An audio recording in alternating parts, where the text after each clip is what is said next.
I'm Bookish, and this is another video. I have not decided my opening entrance yet.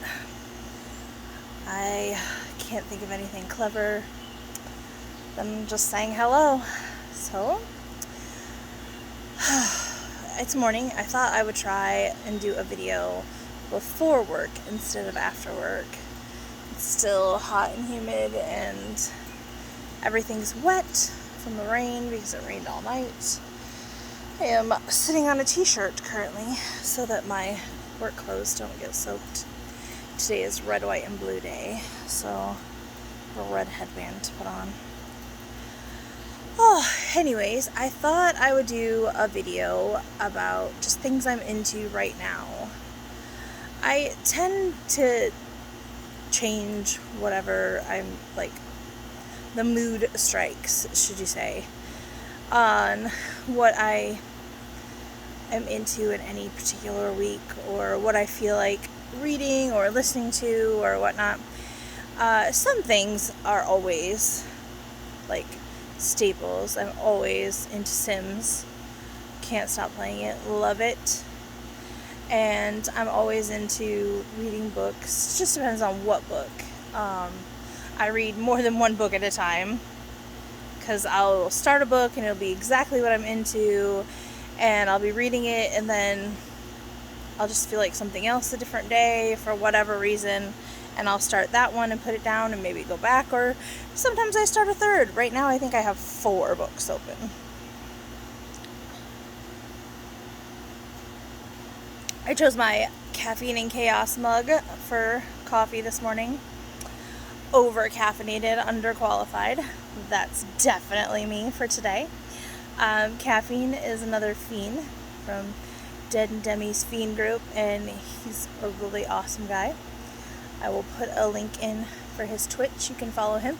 He does exercise videos and things like that, but he's just a fun guy. He also joins in for book discussions with Dead and Demi. Ooh, I can't talk this morning.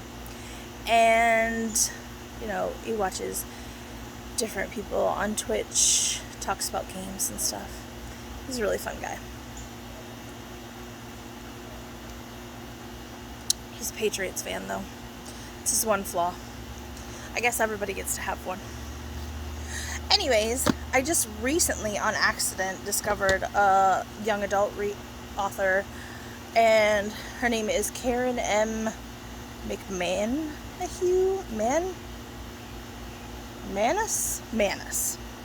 Anyways, I was at Walmart with my husband, Mr. Bookish, and one day I was just glancing over, and the cover got me. They say don't judge a book by a cover, but I just thought it was a great cover, and I wanted to, you know, look at it, so I walked over and I read the inside, and I was impressed. I think young adult books are fun, and I think they're for anybody. It doesn't matter what age group you are. Well, I mean little kids, but obviously. Anyhow, this is called The Cousins, and it's about 3 cousins who don't really know each other hardly at all. They met when they were little, but not really, haven't seen each other since, and they're teenagers, and their grandmother, who just cut ties with the family, with their parents and all of their family, suddenly, oh yay, the air conditioner shut off, suddenly sends them a letter and tells them to come to her island resort that she owns. It's like a vacation island resort off of New York. And, well, I'll just read. I don't think it's illegal to read this part. It's just a summary. So it says, Millie, Aubrey, and Jonah Story are cousins. Story is their last name. But they barely know each other, and they've never even met their grandmother. Rich and reclusive, she disinherited their parents before they were born. So when they each receive a letter inviting them to work at her island resort for the summer, they are surprised and curious. Their parents are unwavering on one point. Not going is not an option. This could be their chance to get back into their grandmother's good graces. But when the cousins arrive on the island, it's immediately clear that she has a different plan for them. And the longer they stay, the more they realize how mysterious and dark their family's past is. The entire Story family has secrets. Whatever pulled them apart years ago isn't over, and this summer the cousins will learn everything if they can survive the season. It was really pretty good. I read it in about a day and a half, and it had some nice twists to it, some things I didn't see coming, and I read a lot of mystery books, so anytime I am caught off guard and surprised, I'm pretty impressed. And then, so right after finishing this one, I ordered Two Can Keep a Secret If One of Them Is Dead by this same author off of Amazon, and that one was really pretty good also. A little bit slower for me, like just how the story moved, but it was really pretty good. It had a nice twist. I finished that one in a couple of days just because I stopped and started it a few times. But that one is about twins who go to live with their grandmother, who they don't see very often. Running theme. Because their mother is in rehab, and the town that they go to, they don't know a lot about because their mother, like, took off when she was old enough and was just, like, never coming back to her little small hometown. And so she didn't like to talk about it because she had had a twin, and her twin went missing. And another girl in the town went missing a few years later, and it just became, there's a bunny. Aw. I have a wild bunny in my yard. He's just hopping away. Anyways, so it just became like a thing in their town, like a mystery, and the twins kind of get tangled up in, now there's another girl missing, and it was pretty good mystery. So check out her books. She has 2 more that I want to get.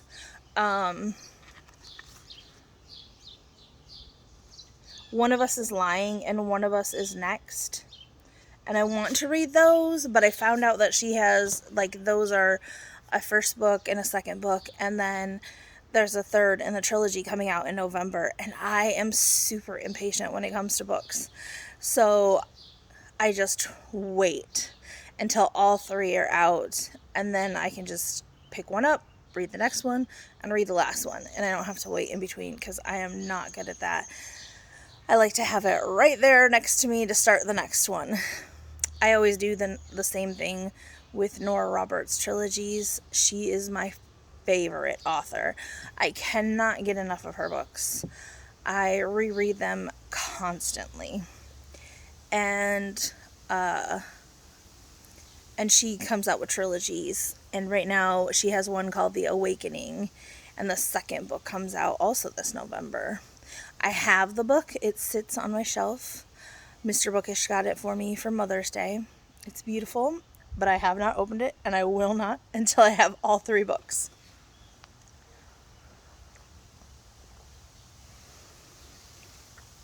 Speaking of Nora Roberts, that is the audiobook I just finished. I was listening to that on Audible. It was The Liar, which I have read so many times, by Nora Roberts. It's really good. But I like to listen to audiobooks when I'm getting ready in the morning and everyone else is asleep, or cooking, or folding laundry. Pretty much any time that I'm not watching somebody stream or listening to them on YouTube or whatnot. So The Liar is about a girl who, well, she's more than a girl. She's 24 years old, and her husband just died, and she has a little baby girl.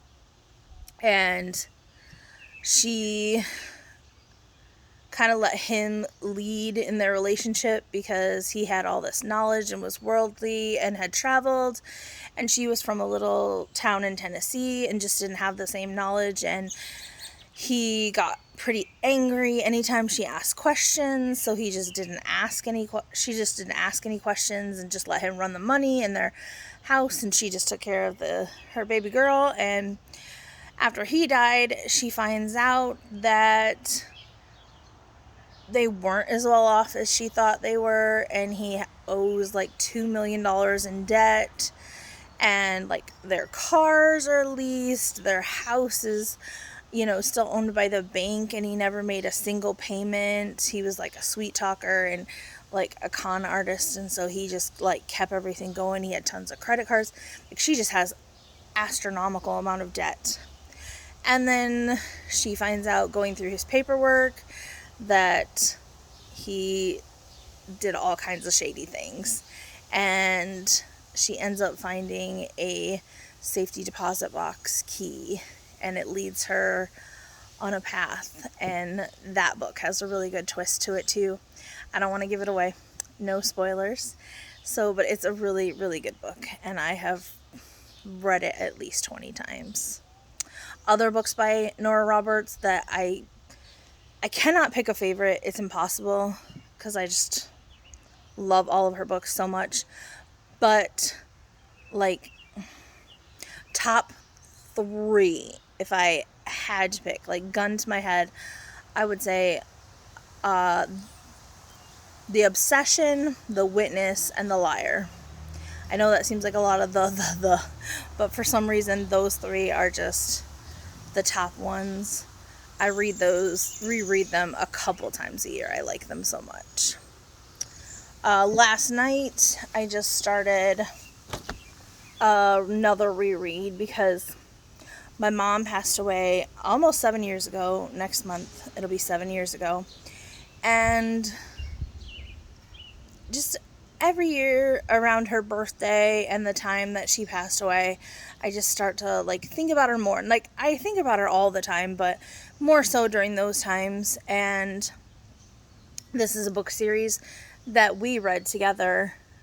She read them when I was younger, and she always used to tell me about the books that she read. Like, she would edit out certain parts, but for my age. But she just had a way with telling me about like a story or a movie she had seen, or stories about when she was little, and I just liked listening to her. And so when I got older, I wanted to read the same books, and I did. And then one year for Mother's Day, I found a quiz book that had like questions from this whole series. It's the Cat Who series by Lillian Jackson Braun. And so I thought, oh, that would be cool, because she's reread the books a couple of times and told me about them, and then I reread the books. So that would be a fun present to give her, so I gave her that. And then she had the idea that once a month we would each reread the book, then get together and answer the questions together, our own little book club. So we did that all the way through, and it was a lot of fun. The questions were really hard though, because they were like super detailed.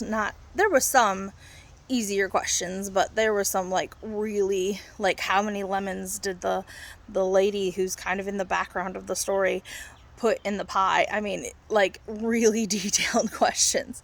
So after the first month, we figured out that we had to pay really close attention, but it was fun.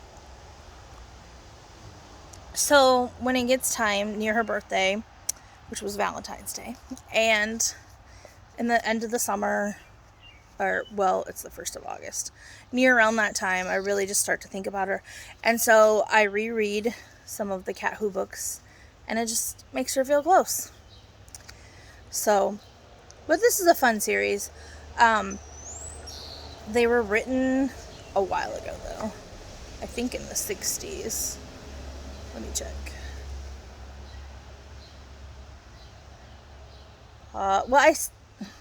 This says copyright 1987, but I think this is a reprint. So the technology is obviously like lacking for like nowadays. He doesn't have like computers or laptops, but it's about a gentleman named Jim Quillerin, and he was a reporter and kind of made some bad life choices and got into alcohol, and that took over his life. So he started over and, you know, in the newspaper business, you start back down at the bottom. So, but it's kind of like Murder, She Wrote. Oh, apparently I have something in the book. Yeah, this was my mom's book, and I must not have reread this one recently, but there's a Silver Surfer stamp in it. My mom loved stamps, and she used to collect whatever my sister and I were into at the time. And I've always been a big Marvel fan. That's funny. She must have used it as a bookmark.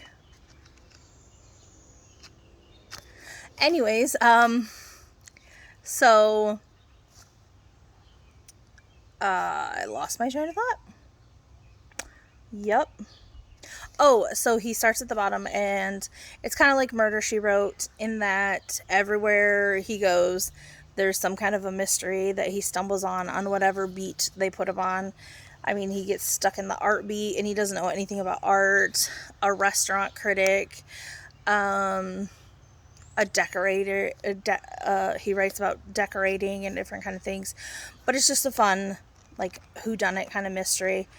Whatever beat he gets put on, someone dies, and it's always like, oh, you don't worry about it, just write your paper. And he's like, oh, but this is weird and that is weird, and he ends up solving the mystery. And he has 2 Siamese cats, and one of them he thinks, like, helps him give, like, I don't want to make it sound mystical, because it's not. It's just, he thinks that his cat is, like, pretty smart, and leads him into seeing a clue a different way. Like, he'll knock over a certain book and it'll make him think, you know. So there's that. And then the last thing I have to talk about, because I do have to go to work. I'm probably late, actually, right now, because this is taking longer than I allowed myself for. But another thing that I am currently obsessed with is this Dunkin' Donuts. So this is a book and coffee discussion, I guess, today. But I love Dunkin' Donuts coffee.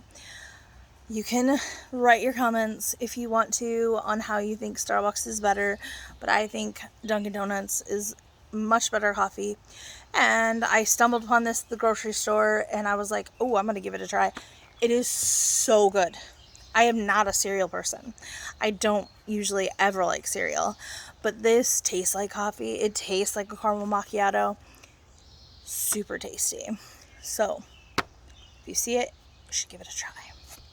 Anyways, I really do have to wrap this up because I have to go to work and grab my red bandana for my hair, so I'm red, white, and blue today. And that's about it. So, if you want to like the video, great. That would be awesome. And leave a comment so we can talk about it and discuss whatever. And have a great day.